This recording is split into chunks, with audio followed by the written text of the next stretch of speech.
प्रिय दर्शकों, नमस्कार। एक बार फिर से उपस्थित हूँ आप सबके सामने विश्लेषण जन्म कुंडली का इस कार्यक्रम के अंतर्गत।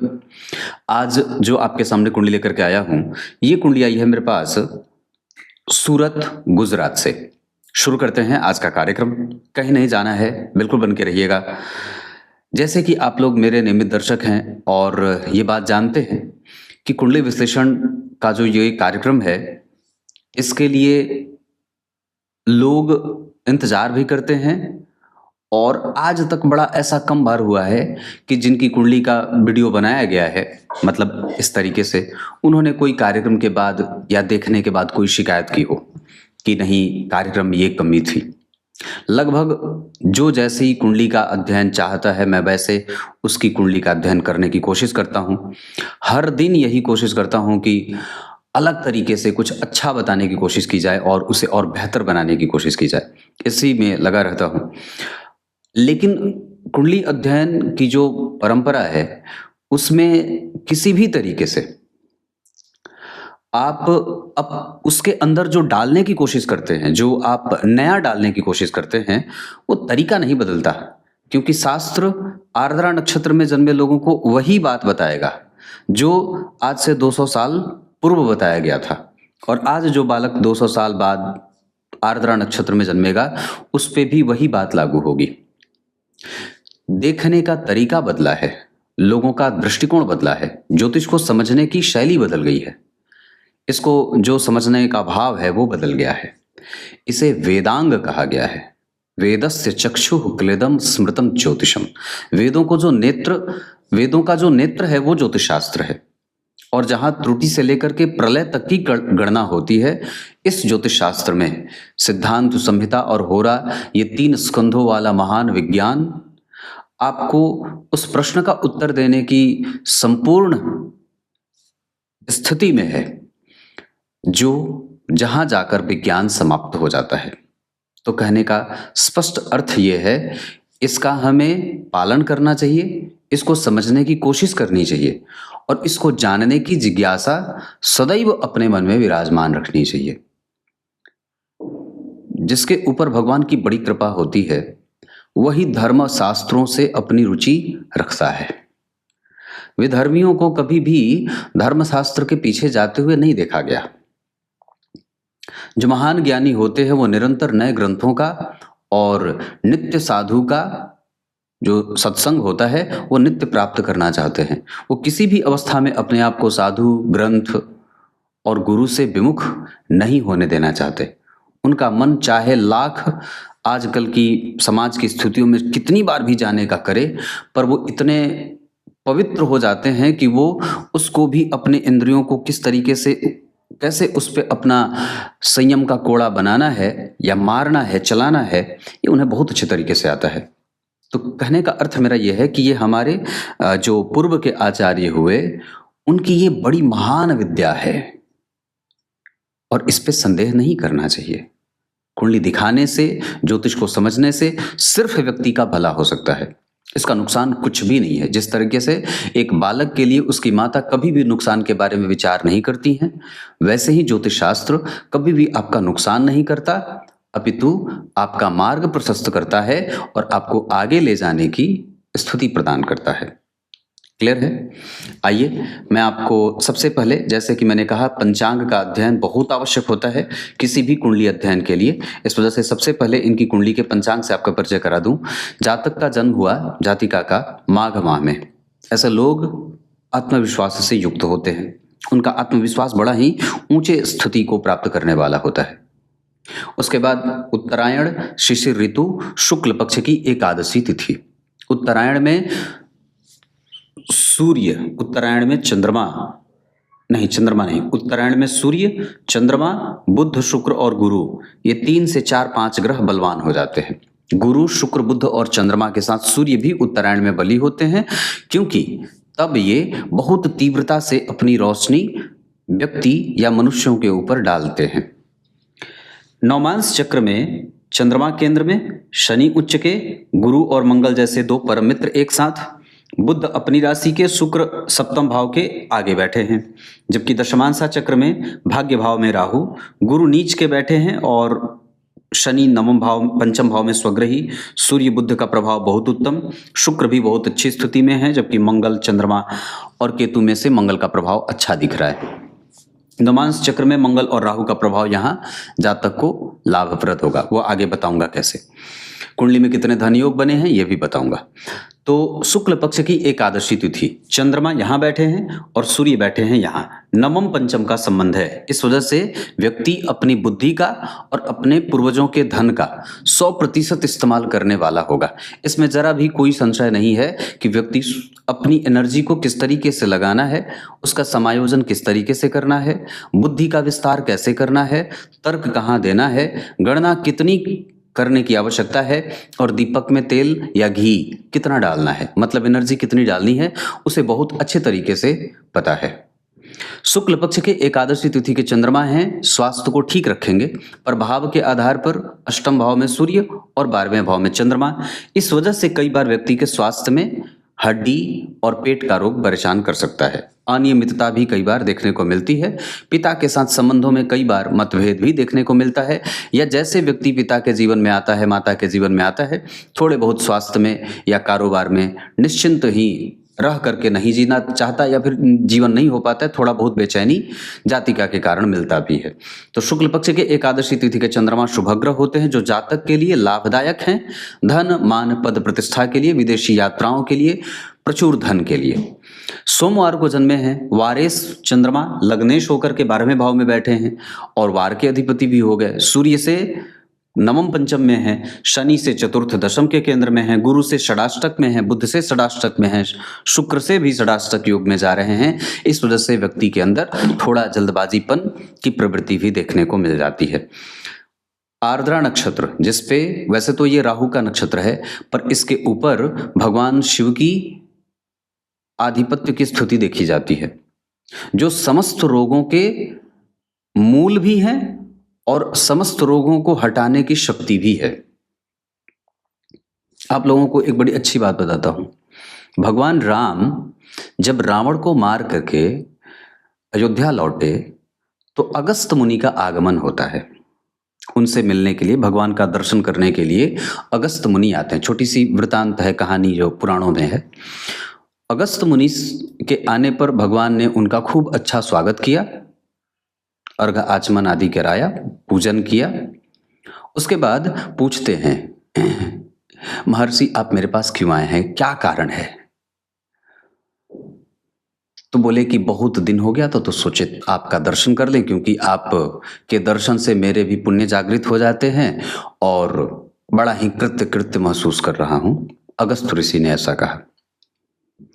भगवान के बारे में भगवान के मन में एक बड़ा प्रश्न आया। उन्होंने पूछा कि ये रावण कौन था, जबकि भगवान सब जानते हैं। फिर भी भगवान ने अगस्त जी से रावण के बारे में सब कुछ पूछा। अगस्त जी उनको रावण के बारे में पूर्व काल की सारी बातें बताते हैं, कैकसी की बात बताते हैं, बिस्त्रवा की बात बताते हैं, पुलस्त्य की बात बताते हैं, मंदाकिनी की बात बताते हैं, सारी बातें बताते हैं। और फिर कहते हैं कि ये इतने वर्षों तक महान तपस्या करके भगवान शिव को प्रसन्न कर लेता है रावण, और उसके बाद जो उनके सौतेले भाई हैं, रावण के सौतेले भाई हैं कुबेर जी, जो भगवान शिव के मित्र हैं। भगवान शिव के मित्र हैं कुबेर जी, और कुबेर रावण के चचेरे भाई हैं। चचेरे भाई मतलब चचेरे भाई नहीं, उनकी जो उनके पिता थे, रावण के पिता, उनकी दूसरी पत्नी जो थी मंदाकिनी थी, उनसे उनका जन्म हुआ था। तो कहने का अर्थ क्या है कि यहां व्यक्ति किसी भी तरीके से भगवान शिव की उपासना से अपने आप को समस्त रोगों से मुक्त कर सकता है।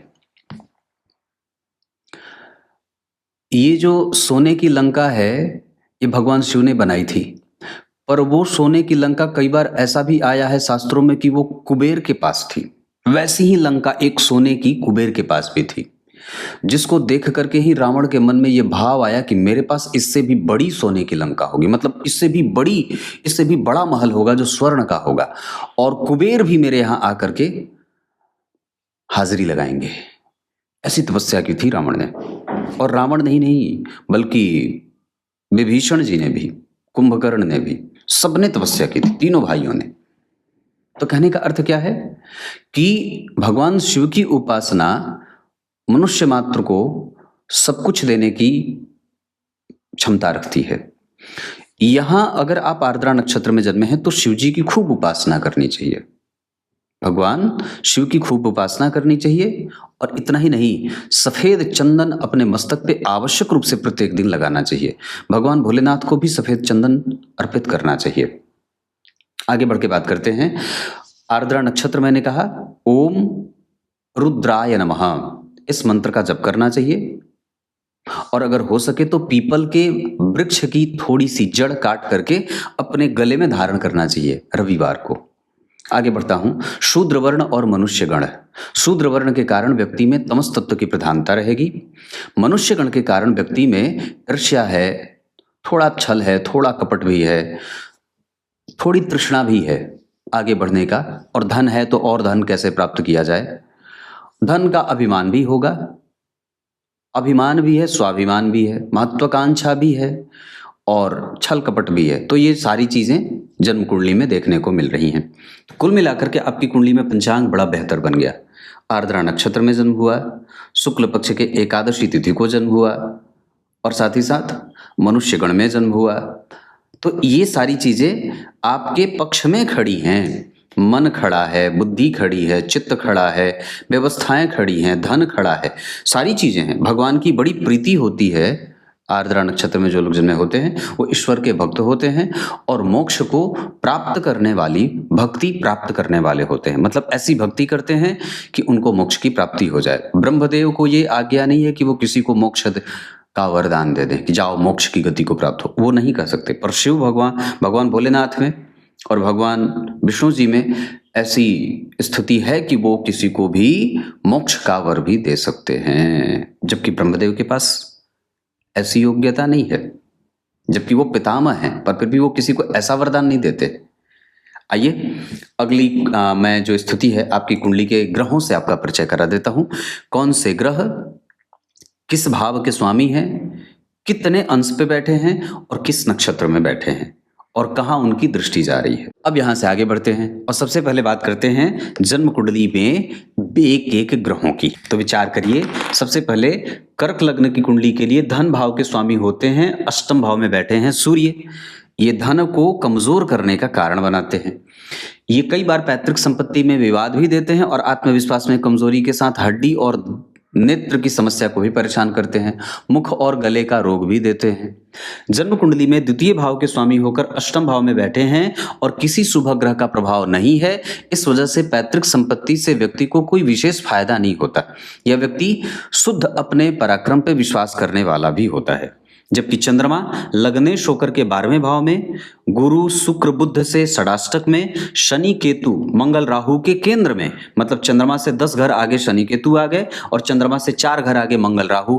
इस वजह से कई बार व्यक्ति को अपने व्यक्तित्व को स्थापित करने में जीवन में संघर्ष मिलेगा या कई बार उसको वो एक भीषण जो है वो क्या बोलते हैं, कई बार स्वास्थ्य से संबंधित समस्या या कई बार बहुत लंबे चौड़े बहुत अच्छे बेहतर एग्जाम में बैठने के कारण, मतलब एक ऐसे परीक्षा की तैयारी करना जिसमें बहुत सारे कंपटीशन के प्रभाव देखने को मिलते हों या जिसमें बहुत कंपटीशन हो, टफ कंपटीशन वाले परीक्षा में बैठने का, IAS हो जाए, मेडिकल हो जाए, इंजीनियरिंग हो जाए, ऐसी सर्विसेज में जाने का और बैठने का योग है।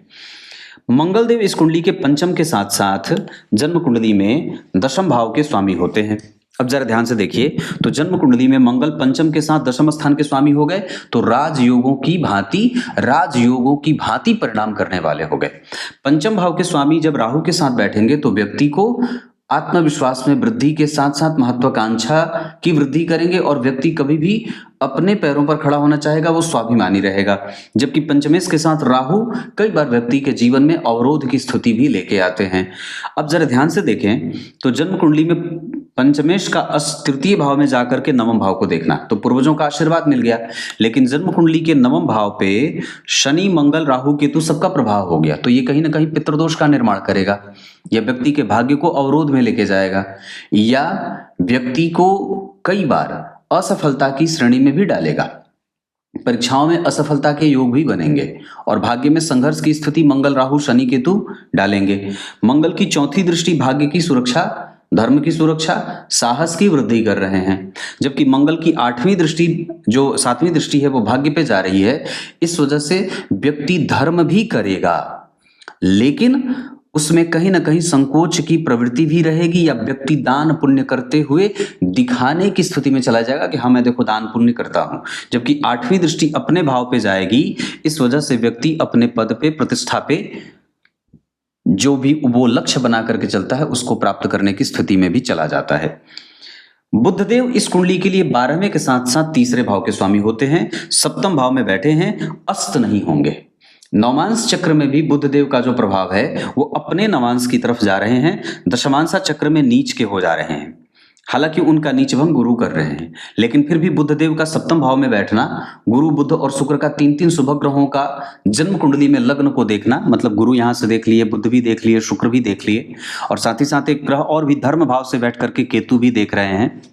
तो ये जो स्थिति होगी वो व्यक्ति के जीवन में धर्म रखने वाली होगी, आध्यात्मिक पक्ष मजबूत रहेगा, भाग्य का सुख थोड़ा संघर्ष में रहेगा, लेकिन व्यक्ति समाज सेवा में अपने नियत बुद्धि को लगाने वाला भी होगा। बुध का प्रभाव गुरु के साथ है तो व्यक्ति में कृतज्ञता और धर्म को समझने की शक्ति है, बड़ों का आदर करने का बल भी है, और शुक्र के साथ बैठे होने से फैशन और आजकल के जमाने की पढ़ाई पढ़ने का योग भी है, की योग्यता भी है। गुरु के साथ शुक्र बैठे हैं, गुरु कौन है? जन्म कुंडली के रोगेश, और शुक्र कौन है? जन्म कुंडली के लाभेश। तो याद करिए, तो जन्म कुंडली में शुक्र, बुध और गुरु ये तीनों सम संख्या की राशि में बैठे हैं। तो ग्रह जब सम संख्या की राशि में बैठेगा तो गुरु भी 6वें भाव का फल करेंगे, बुध जन्म कुंडली में 3य भाव का फल करेंगे, मूल त्रिकोण राशि का, और शुक्र सम संख्या की राशि में बैठे इस वजह से 4th भाव का फल करेंगे, मूल त्रिकोण राशि का। तो माता का सुख मिल जाएगा, उसके बाद कम्युनिकेशन बेहतर होगी, और उसके बाद साहस, बल, पराक्रम और धैर्य भी बेहतर होगा। यानी कि ये तीनों ग्रह बैठ करके इस तरीके का परिणाम जातक के जीवन में डालने वाले होंगे, जहां धर्म भी है, अध्यात्म भी है, साहस भी है, नियंत्रण भी है, क्रिएटिविटी भी है, कृतज्ञता भी है, बड़ों का आशीर्वाद भी है, गुरुजनों का सम्मान भी है, और ये सारी चीजें मिल जाएंगी। तो जो ये भाग्य भाव में संघर्ष देखने की स्थिति हो रही थी शनि मंगल राहु केतु के कारण, उसके थोड़े से कमजोर परिणाम या फिर उसमें एक जो उसकी भरपाई है वो ये गुरु बुध और शुक्र बैठ करके कर दे रहे हैं। तो ये आपकी कुंडली के बुध हो गए। नवमांश में अपनी राशि में बैठने के कारण व्यक्ति में नौकरी का बल भी बढ़ा देंगे, और कम से कम व्यक्ति को फाइनेंस की समझ दे देते हैं, बैंकिंग की समझ दे देते हैं, या तर्क बल बेहतर होता है, दाम्पत्य अच्छा दे जाते हैं। इतना ही नहीं, अगर और भी तरीके से बात समझते हैं तो व्यक्ति से में लड़ने की शक्ति भी दे जाएंगे, और ब्राह्मणों की किस तरीके से प्रतिष्ठा रखनी है, आदर करना है, ये भी व्यक्ति में मिल जाता है। देवगुरु बृहस्पति इस कुंडली के 6वें भाव के साथ साथ 9वें भाव के स्वामी होते हैं।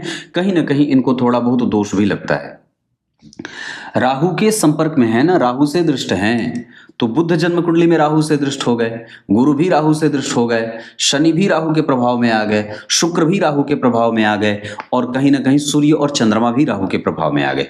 चंद्रमा तो नहीं पर सूर्य तो नहीं पर चंद्रमा तो निश्चित रूप से राहु के प्रभाव में है, चंद्रमा राहु से केंद्र में है। इस वजह से व्यक्ति के मन की शांति कई बार कमजोर होती है। जो उसका सकारात्मक पक्ष होता है वो राहु और गुरु की अंतर्दशाओं में, राहु और बुध की महादशाओं में दिमाग को जो शांति मिलनी चाहिए, राहु और शुक्र की महादशा में जो धन बचना चाहिए, उसमें कमजोरी देखने को मिल जाती है। मंगल के साथ तीसरे भाव में राहु भाई बहनों के साथ संबंधों में कमजोरी दे देते हैं, जबकि मामा मामी के साथ भी व्यक्ति के बहुत अच्छे खासे संबंध जीवन पर्यंत नहीं होते, वहां वो थोड़ा कमजोर सा हो जाता है। शुक्रदेव की बात करते हैं। इस कुंडली के लिए एकादशवें के साथ साथ 4th भाव के स्वामी हैं। 4th भाव में मूल त्रिकोण राशि बनी है। नवांश कुंडली में उनकी राशि में ही उच्च के शनि विराजमान हैं, और शुक्र जन्म कुंडली में अष्टम भाव में चले गए। यहाँ शुक्र लग्नेश होकर के अष्टम भाव में चले गए। यहाँ शुक्र चतुर्थेश होकर के जन्म कुंडली में रोगेश के साथ बैठ रहे हैं। हालांकि ये नौकरी देने की स्थिति में है, तो लग्न में शुक्र नौकरी, शुक्र की दशा में नौकरी की प्राप्ति हो सकती है, गुरु उसमें सहायता कर सकते हैं। जबकि यहाँ पे शुक्र की दशा में कई बार सास ससुर से संबंधों में खटपट या उनके स्वास्थ्य में कमजोरी नजर आ रही है। जबकि यहाँ पे शुक्र की दशा में कई बार कारोबार में मतभेद या संघर्षों का काल भी देखने को मिलेगा। मतलब उस समय व्यक्ति को कंसंट्रेशन के साथ काम करना होगा। हालांकि शुक्र की दशा व्यक्ति को स्थिरता देने में भी सहायता कर रही है। जन्म कुंडली अगर कर्क लग्न की हो तो जन्म कुंडली के सप्तम और अष्टम भाव के स्वामी होकर के मारक हो जाते हैं शनिदेव, और राहु और केतु और मंगल के संपर्क में आ जाते हैं तो भाग्य को भी मारने का काम करेंगे, जीवन के लाभ को भी मारेंगे और मेहनत को भी मारने का काम करेंगे। इस आधार पर क्या बात बनेगी कि शनि मंगल तो नहीं पर शनि, राहु और केतु इस कुंडली के प्रधान मारक ग्रह बन जाएंगे। उनके संपर्क में मंगल हैं, बहुत ध्यान से समझिएगा। शास्त्रकार देखते हैं कि जन्म कुंडली में सप्तम भाव मारक होता है, द्वितीय भाव भी मारक होता है, और कभी कभी तो द्वितीय भाव अष्टम भाव से आठवां होने के कारण इन दोनों ही भावों से प्रधान मारक हो जाता है। मतलब कहने का अर्थ है कि यहाँ मंगल भी तीसरे भाव में बैठे हैं तो कभी कभी योग कारक होने के बावजूद आपको ये शिकायत दे देंगे कि मैं मेहनत करती हूँ पर उतना परिणाम नहीं मिलता। तो इस तरीके की जो समस्या है वो कई बार शनि मंगल राहु केतु देते हुए नजर आएंगे। मतलब हमें इस तरीके से कुंडली को समझने की आवश्यकता होगी। कर्म क्षेत्र के लिए मंगल देव तो बिल्कुल भी अच्छे नहीं होते, सप्तमेश द्वितीय होकर के जा करके जन्म कुंडली में एकादशवें भाव में बैठे हैं तो केवल महत्वाकांक्षा की वृद्धि करते रहेंगे। यहाँ भी शनि मंगल का प्रभाव पंचम भाव पे आ रहा है तो व्यक्ति का जो यश है, उसकी जो प्रतिष्ठा है वो इतनी सरलता से भी प्राप्त नहीं होगी, उसको संघर्ष में जाए लेकर के। क्लियर है? तो ये आपकी कुंडली के शनिदेव हो गए। शनि की जो दृष्टि है वो जरा ध्यान से देखें तो भाग्य लाभ भाव पे है, तो यहाँ पे थोड़ी बहुत शंका को मिटाने की कोशिश करेंगे। जबकि तृतीय भाव पे शनि मंगल राहु केतु के कारण व्यक्ति को जीवट बनाएंगे, मेहनती खूब बनाएंगे। और 10वीं दृष्टि से शत्रु की राशि को देख रहे हैं, परिवर्तन में है, इस वजह से व्यक्ति के जीवन में कई बार शनि उसको नौकरी देने में या नौकरी प्राप्त करने में थोड़ा लंबा इंतजार करवा दें। जन्म कुंडली के तीसरे भाव पे गुरु की दृष्टि नवी जा रही है, नवी की दृष्टि और शनि की भी दृष्टि है, तो जो व्यक्ति के भाई बहन के संबंध हैं या जो उसका कम्युनिकेशन है या जो उसका पराक्रम है वो देर से परिणाम करता हुआ नजर आएगा और इस वजह से व्यक्ति बहुत ही तीव्र मेहनती भी हो जाएगा। ये सब प्रभाव कुंडली में देखने को मिल रहे हैं। अब यहाँ से आगे बढ़ करके मैं नक्षत्रों की चर्चा आपकी कुंडली में कर देता हूँ। अब अगर नक्षत्र की बात करेंगे तो सबसे पहले बात करते हैं सूर्य, जो धन भाव के स्वामी हैं और 5 अंश पे सबसे कम अंश के साथ अष्टम भाव में विराजमान हैं। नवांश कुंडली में वो वृश्चिक राशि में बैठ करके कहीं ना कहीं थोड़ा बहुत रुग्ण सा प्रभाव कर रहे हैं या कई बार व्यक्ति को मन मुताबिक परिणाम देने से चूक रहे हैं। दशमांशा चक्र में वो जन्म कुंडली में अष्टम भाव में बैठ करके व्यक्ति को नौकरी में सहायता देंगे। सूर्य धनिष्ठा नक्षत्र में बैठ करके व्यक्ति के समझने की शक्ति और तर्क बल को बलवान बनाने की स्थिति में होंगे। चंद्रमा आर्द्रा नक्षत्र में बैठ करके व्यक्ति को पेट का रोग और नेत्रों में जलन, आंखों से पानी आना, इस तरीके की शिकायत देने वाले होंगे। मिथुन राशि में बैठ करके 11 अंश पे व्यक्ति के जीवन में एक जैसे समय को नहीं रखने वाले, मतलब उतार चढ़ाव व्यक्ति के जीवन में रहेगा। जैसे धन है भी कभी और कभी नहीं भी है, कभी लालच होकर के, कभी ईर्ष्यावश, कभी कठोरता से व्यक्ति निर्णय ले रहा है। दूसरों की समस्या से ज्यादा वो अपनी समस्या पे ध्यान दे रहा है, इस वजह से कई बार इसे स्वार्थी प्रभाव भी देखने को कहा जा सकता है। मंगलदेव हस्त नक्षत्र में बैठे हैं वक्री होकर के, उनका काफी हद तक कुछ परिणाम दूसरे भाव की तरफ का भी मिलेगा।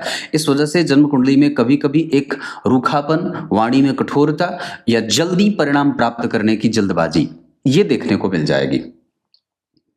और कई बार मांगलिक कृत्य यानी कि विवाह आदि में भी कई बार थोड़े बहुत विलंब की स्थिति बनती दिख रही है, क्योंकि नवम भाव पे शनि मंगल राहु केतु का प्रभाव है। इस वजह से जो मांगलिक कृत्य होगा या घर में पूजा पाठ करने के समय पे जो उसमें सहभागिता होनी चाहिए उसमें व्यक्ति थोड़ा कम एनर्जी के साथ उपस्थित होता है। तो मंगल हस्त नक्षत्र में व्यक्ति को आजकल की शिक्षा पद्धति से जोड़ने वाले बना रहे हैं। बुधदेव श्रवण नक्षत्र में 18 अंश के बैठे हैं और इस स्थिति के आधार पर वो आपको नौकरी और पद वृद्धि में सहायता करेंगे। इतना ही नहीं, वो बुधदेव आपको इमोशनल बना रहे हैं और साधु संतों की पूजा पाठ करने या उनसे श्रद्धा या उनसे एक अलग तरीके के सम्मान की दृष्टि में स्थिति व्यक्ति को लेके जा रहे हैं। देव गुरु बृहस्पति आपकी कुंडली में 12 अंश पे बैठे हैं, यशस्वी बना रहे हैं। शुक्रदेव आपकी कुंडली में फैशन की समझ और वर्तमान को समझने में दिलचस्पी दे रहे हैं। शनिदेव उत्तरा भाद्रपद में बैठ करके आपको न्याय प्रिय और दार्शनिक बनाने के साथ साथ कभी कभी निराशेपन की प्रवृत्ति में ले जाने वाले बन रहे हैं। राहु आपकी कुंडली में 5 अंश के बैठे हैं उत्तरा फाल्गुनी नक्षत्र में। इस वजह से कई बार वो आपके आत्मविश्वास को तोड़ने की कोशिश करेंगे। हालांकि वहां वो आपको तीव्र मेहनती भी बना रहे हैं, इसमें जरा भी कोई संदेह नहीं है। तो ये ग्रह का प्रभाव है। दृष्टि मैंने बता रखी है, गुरु की दृष्टि लाभ भाव पे, जो थोड़ा कमजोर। लग्न पे अपने उच्च की राशि की सुरक्षा करने से व्यक्ति के जीवन में धर्म, दान, दया, सहिष्णुता, आदर, सम्मान, प्रेरणा, शिक्षा, इन सभी चीजों में लाभ देंगे। उनकी तीसरी दृष्टि जन्म कुंडली के तृतीय भाव पे जा रही है, तो देर से ही सही पर परिणाम जरूर देंगे। अब जन्म कुंडली में मैं बेसिक चीजों पे आपका ध्यान लेके आता हूं। आर्द्रा नक्षत्र में दान करना सर्वोत्तम रहेगा। विवाह मकर राशि मकर लग्न और मिथुन राशि मिथुन लग्न और साथ ही साथ मीन राशि मीन लग्न के जातकों से हो। विवाह पश्चिम और उत्तर दिशा में वायव्य कोण में हो। भवन जिसमें आप निवास कर सकते हैं वो उत्तर दिशा के मकान में निवास करना और पूरब दिशा के मकान में निवास करना उत्तम रहेगा। धन कमाने के लिए आपकी कुंडली जा सकती है पूरब और उत्तर दिशा की तरफ, यानी कि ईशान कोण की तरफ। मैत्री वृश्चिक और मीन वालों से सर्वोत्तम रहेगी। शत्रुता न करें मेष, कन्या और मकर वालों से। अंक आपकी कुंडली के लिए 5 और 7 बहुत अच्छा रहेगा। रंग आपकी कुंडली के लिए सफेद, चांदी का रंग और लाल बहुत अच्छा रहेगा। इसके साथ साथ श्रवण, उत्तरा भाद्रपद, हस्त और भरणी और ये नक्षत्र किसी भी काम को करने के लिए बहुत अच्छे रहेंगे। अनुराधा भी इसमें रख सकते हैं। विवाह आदि के योग जो बनेंगे इस कुंडली में वो शुक्र के अंतर्माह, शुक्र के अंतर यानी कि 2031 में, एक विवाह का योग 2028 में और एक विवाह का योग 2000 बहुत बाद हो जाएगा फिर, मतलब 2028 के जो दशा, 28 में जो इसी शनि की दशा में जो अंतर बुध का आएगा वो विवाह के लिए सर्वोत्तम रहेगा। जो 28 में सर्वोत्तम सबसे अच्छी दशा रहेगी विवाह वाली। उसके बाद आपकी कुंडली में गुरु मंगल का शिक्षकीय योग, गुरु बुध और शुक्र का भाग्य योग, लाभ योग। उसके बाद आपकी कुंडली में गुरु और शनि का परिवर्तन योग, बुध का मित्र की राशि में बैठ करके और 12वें भाव का स्वामी होकर के लग्न को देखने से व्यय योग की स्थिति बन रही है। भाग्य भाव के स्वामी का नीच होना, शुक्र और बुध के साथ बैठना, 12वें भाव के अधिपति के साथ बैठना, तो व्यक्ति का जो व्यय है वो कई बार धर्म क्षेत्र से जुड़ा हुआ रहेगा, उसका व्यय कभी भी खराब नहीं होगा। हमें व्यक्तित्व को और भी ज्यादा मजबूत करने की आवश्यकता है। हम अपने स्वास्थ्य को और भी ज्यादा किस तरीके से बेहतर बना सकते हैं इसका ध्यान रखेंगे। वाणी पे संयम बरतने की आवश्यकता है। मेहनत हम 100% कर रहे हैं तो परिणाम पे विश्वास भी रखना होगा और विश्वास मेहनत पे भी करना है। ये कुंडली मानसिक शांति, माता के सुख, पिता, भाई बहन इनके प्रभावों से प्रभावित है। दादा दादी का प्रभाव भी इस कुंडली में ज्यादातर देखने को मिल रहा है। दादा दादी का सुख इस दादा मेहनत करने को बता रहे हैं और दादी धर्म करने को बता रही हैं। इसके अतिरिक्त या आशीर्वाद उनका ज्यादा है। कहने का अर्थ यहाँ यह भी होगा कि ये कुंडली विवेकी है, बुद्धिमान है, संतति पैदा करने में कभी कभी मतभेद या दिक्कतों का सामना देखने को मिल रहा है। नौकरी और व्यापार में से प्राइवेट नौकरी का योग और सरकारी नौकरी का योग दोनों ही बना हुआ है। नौकरी के योग ज्यादा हैं, व्यापार के योग कमजोर हैं। इसके साथ साथ अगर मैं दिनचर्या को बढ़ाने या फोकस करने की बात कहूं तो कोई आश्चर्य नहीं होगा। आपको अपनी दिनचर्या को बेहतर बनाने की कोशिश करनी चाहिए। सूर्य को अर्घ, पिता के सम्मान के साथ पेश आना, बड़ों का आदर करना, दान पुण्य, मंदिर दर्शन करना। इसके बाद अगर बात करते हैं तो हमें कंसंट्रेशन पे 100% फोकस बढ़ाने की आवश्यकता है। नियमित दिनचर्या के साथ साथ हमें माता के लिए पुण्य करने की आवश्यकता है। उनकी स्वास्थ्य की चिंता भी हमें कभी कभी सता सकती है। उसके बाद अपने पति के साथ कम्युनिकेशन गैप नहीं करना है, जितना ज्यादा हो सकेगा उसकी सेवा का भाव रखना है और धर्मशास्त्र का अध्ययन भी करना होगा। भगवान की पूजा इस कुंडली में थोड़ी कम देखी जा रही है, उसको बढ़ाने की आवश्यकता होगी। सामाजिक प्रतिष्ठा इस कुंडली में 100% है। दशम भाव के स्वामी जन्म कुंडली में राहु के साथ बैठे हैं तो व्यक्ति अपने माता और पिता को धन देने वाला होगा। और एक बात है कि नवम भाव के स्वामी चतुर्थेश के साथ सप्तम भाव में बैठे हैं तो व्यक्ति अपने माता और पिता की सेवा शुश्रूषा श्रवण कुमार की भांति करने वाला होता है। उसके ऊपर आधुनिक प्रभाव उतना नहीं रहता। ये कुंडली जिस चीज के लिए, जिस भी लक्ष्य को प्राप्त करने के लिए आगे बढ़ना चाहती है वो कर लेगी, उसमें जरा भी संदेह नहीं है। नियंत्रण रखना है, सर्दी जनित बीमारियों से बचा के रखना है। शीत जनित बीमारियां इस कुंडली में परेशान कर सकती हैं। व्यक्ति जैसे जैसे बड़ा हो रहा है वैसे वैसे इम्यून में मजबूती प्राप्त करेगा और वैसे वैसे स्थिरता को प्राप्त करेगा। दशमांसा चक्र में लग्नेश का अष्टम भाव में जाना देर से सफलता का सूचक है। नवम भाव में राहु का मिथुन राशि में बैठना, नवमेश का अष्टम भाव में जाना, अष्टमेश का नवम भाव में जाना, अष्टमेश का जन्म कुंडली में लाभ में जाना, ये आरंभ के जीवन को संघर्ष में ले जा रहे हैं। अब यहां से आगे बढ़ाता हूं और आपको इस कुंडली के विभिन्न वर्ग चार्ट से परिचय कराने के साथ साथ कुछ और भी महत्वपूर्ण बातों से आपका परिचय करा देता हूं। जैसे इस कुंडली में 12वें भाव में चंद्रमा बैठे हैं, मिथुन राशि, आर्द्रा नक्षत्र। विचार करें तो आर्द्रा नक्षत्र राहु का नक्षत्र है, मिथुन राशि बुध का नक्षत्र, बुध की राशि है, बुध की गौण राशि है। ये विषम संख्या की राशि है, चर प्रकृति और स्थिर प्रकृति दोनों ही के प्रभावों से प्रभावित राशि है।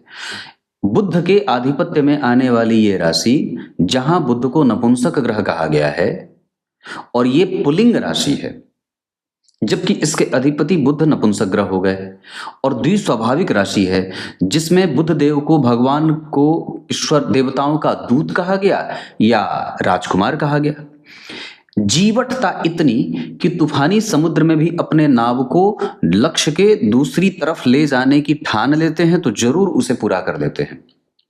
राजकुमार जिस तरीके से किसी भी जिद को पकड़ ले तो राजा को निश्चित रूप से उसे पूरा करवाना ही पड़ता है या करना पड़ता है। कहने का अर्थ है कि मिथुन राशि के लोग विशेषतया अपने धुन के धनी, जिद के पक्के और राजाओं के जैसा जीवन जीने वाले होते हैं। इनके दिमाग में थोड़ा बहुत भ्रम सदैव रहता है। भौतिक धरातल पर अगर बात करते हैं तो मिथुन राशि मैथुन प्रिय है, जहां जन्मा व्यक्ति मिथुन राशि का आवश्यकता की सारी चीजें अपने आसपास बटोर कर रखने में विश्वास रखता है। वो किसी से भी कभी भी ऋण लेने के बारे में विचार भी नहीं करता। मजबूती से अपनी बात रखने से ज्यादा इसे पोलाइट बिहेवियर से बात को रखने की शैली होती है। किस व्यक्ति का, किस परिस्थिति का कितना लाभ उठाना है ये इन्हें बहुत अच्छे तरीके से आता है, और सांसारिक धुन के धनी इतने अच्छे कि संसार की सारी वस्तुओं को प्राप्त करने के गुणों से युक्त भी होते हैं। कहने का अर्थ क्या है कि मिथुन राशि अपने पराक्रम के बल पे हर वो विषय वस्तु को प्राप्त करने की योग्यता और क्षमता रखने वाली है जो एक साधारण व्यक्ति के बस के बाहर की बात होती है। हरित वर्ण से प्रभावित, और ये कुंडली जहां मिथुन राशि के अधिपति बुध अगर लग्न को देख रहे हो तो व्यक्ति को वैसे भी चपल, चंचल, चालाक, सहिष्णु, धार्मिक, कृतज्ञ, वेद पाठी ब्राह्मणों से दिलचस्पी रखने वाला और गुरुजनों का आदर करने वाला भी बना देते हैं। क्लियर है? विभिन्न वर्ग चार्ट के आधार पर अगर मैं बात करूं तो स्वास्थ्य के मामले में आपको थोड़ा ध्यान देना होगा। मैं पक्के तौर पे कहता हूं शनि, मंगल, राहु, केतु इस कुंडली में स्वास्थ्य से संबंधित समस्या देने वाले बनेंगे। उसके बाद गुरु, बुध, सूर्य, शुक्र ये सब ठीक रहेंगे। राहु और केतु की दशा में भवन, भूमि, वाहन से संबंधित कष्ट प्राप्त हो सकता है। चोट चपेट की घटनाएं गुरु और सूर्य की दशा में प्राप्त हो सकती हैं। भाग्य का प्रभाव बढ़ेगा शुक्र की दशा में, बुध, गुरु, शनि, सूर्य और मंगल की दशा में। बुध, सूर्य और शुक्र के साथ चंद्रमा की दशा में धन प्राप्त करने के लिए मेहनत करनी होगी, जबकि राहु, केतु, शनि, मंगल और गुरु में धन आधुनिक पढ़ाई के कारण आ जाएगा। माता और पिता के स्वास्थ्य की चिंता आपको सता सकती है बुध की दशा में और शनि की दशा में। बाकी वैसे उनका सुख आपको मिलता रहेगा। संतान वगैरह का पक्ष इस कुंडली में एक तरीके की संतति का योग कई बार दिखाई दे रहा है, या तो खाली पुरुष या तो खाली स्त्रियां। हालांकि संतति का योग इस कुंडली में निश्चित रूप से लगा हुआ है। एक बात और बता दूं तो कुंडली में जो दशमांसा चक्र बना है वहां नीच के ये जो गुरु बैठे हैं, ये कई बार व्यक्ति के मानसिक शांति को कमजोर करने की कोशिश कर रहे हैं, या कारोबार में उस तरीके का जो कंसंट्रेशन होता है उसको प्राप्त होने में व्यक्ति को कठिनाई महसूस हो रही है। यहाँ पे गुरु बुध और शुक्र बैठ करके बहुत अच्छी स्थिति पैदा कर रहे हैं, जबकि यहाँ गुरु और मंगल बैठ करके दाम्पत्य को एक अच्छा नेचर देने की स्थिति में लेके जा रहे हैं। नवमांश चक्र के 6वें भाव में अगर यहाँ बुध नहीं बैठे होते तो दाम्पत्य को कमजोर कहा जाता। सप्तम भाव के स्वामी जन्म कुंडली में लग्न में बैठे हैं और जन्म कुंडली में गुरु और चंद्रमा, मंगल और चंद्रमा आपस में केंद्र में जा रहे हैं। इस वजह से लक्ष्मी संपन्न योग भी लगेगा और विवाह सुखी घर में होगा। इतना ही नहीं, दाम्पत्य में जो स्पाउस होगा वो धार्मिक होगा और बहुत ही स्थिर मानसिकता का प्रेमी किस्म का होगा। यहाँ राहु मित्र की राशि में बैठे हैं, जहाँ के स्वामी उच्च के नहीं बैठे होते तो विवाह में संकटों का सामना करना पड़ता है। पर एक बात अद्भुत है कि यहाँ शनि बैठे हैं, मंगल देख रहे हैं, राहु भी देख रहे हैं। इस वजह से हमें उस व्यक्ति के करियर के बारे में 100% अंदाजा लगाना होगा, सही निर्णय लेना होगा, सही तरीके से जांच करनी होगी जिसके साथ विवाह की स्थिति में जा रहे हैं। हालांकि ये कुंडली 100% लगभग आप इसको 100% की स्थिति में आगे लेके जाते हुए नजर आ रहे हैं। कुंडली में लग्नेश अगर 12वें भाव में नहीं बैठे होते तो अच्छा होता। यहाँ गुरु अगर यहाँ ना बैठ करके यहीं बैठ जाते या यहीं बैठ जाते, यहाँ बैठ जाते, यहाँ बैठ जाते तो भी बहुत अच्छा हो जाता। यहाँ पे सूर्य का बैठना कई बार हड्डी, दांत रोग, मुख रोग और कई बार पिता के साथ संबंधों को कमजोर करता है। यहाँ बुध दाम्पत्य की सुरक्षा कर रहे हैं। यहाँ गुरु जो है वो कारोबार में चिंताएं देने का काम कर रहे हैं। तो ये आपकी कुंडली है। इसके बाद और भी चीजें मैं आपको समझा दूं। भवन, भूमि, वाहन से संबंधित अगर कोई भी निर्णय लेना होगा तो आप ले सकते हैं शुक्र की दशा में, मंगल और शनि की दशा के साथ बुध की दशा में भवन, भूमि, वाहन से संबंधित कोई भी निर्णय लिया जा सकता है। संतान से संबंधित अगर कोई भी निर्णय लेना हो तो गुरु, मंगल, बुध और शुक्र की दशा का इस्तेमाल किया जा सकता है। स्वास्थ्य से संबंधित समस्या मैंने शनि, मंगल, राहु, केतु की दशा में बात कही है। माता पिता से संबंधित अगर कोई भी बात करनी हो, तीर्थ यात्रा करनी हो तो आप गुरु, शनि, केतु, शुक्र और बुध की दशा का इस्तेमाल कर सकते हैं। मारक कौन चलेगा मैंने बता रखा है, शनि, मंगल, राहु, केतु। सप्तम भाव में शुक्र, बुध और गुरु बैठे हैं। इस दशा काल में कोई ऐसी चिंता की बात नहीं है, क्योंकि राहु का संपर्क जब जब होगा तो राहु की दशा जब होगी, वर्तमान में अभी चल रही है आपको शनि की दशा, यानी कि राहु बीत गए हैं तो अब तो शनि आएंगे। तो राहु में शनि यानी कि शनि में राहु का अंतर, शनि में मंगल का अंतर और शनि में सूर्य का अंतर कष्ट देने वाला हो सकता है। जबकि बुध की महादशा चालू होगी जब, तो बुध में राहु कष्ट देंगे, बुध में सूर्य कष्ट देंगे और बुध में चंद्रमा, ये तीनों अंतरदशाएं कष्ट देने वाली हो सकती हैं। जबकि केतु की महादशा में व्यक्ति अकेलेपन में जाएगा। केतु में शनि मानसिक अशांति, केतु में मंगल भी मानसिक अशांति, घाव, फोड़ा फुंसी, चोट चपेट की घटनाएं, ताप संताप की बीमारी। केतु में सूर्य और केतु में चंद्रमा भी कष्ट देने वाले ग्रह बनेंगे। क्लियर है? तब तक के लिए इजाजत दीजिए। कल एक बार फिर से उपस्थित होंगे आप सबके सामने।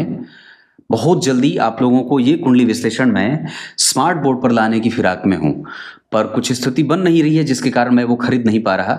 जल्दी ही खरीद करके आपके सामने लेकर आने की कोशिश में हूं। देखता हूं ठाकुर जी कब कृपा करते हैं।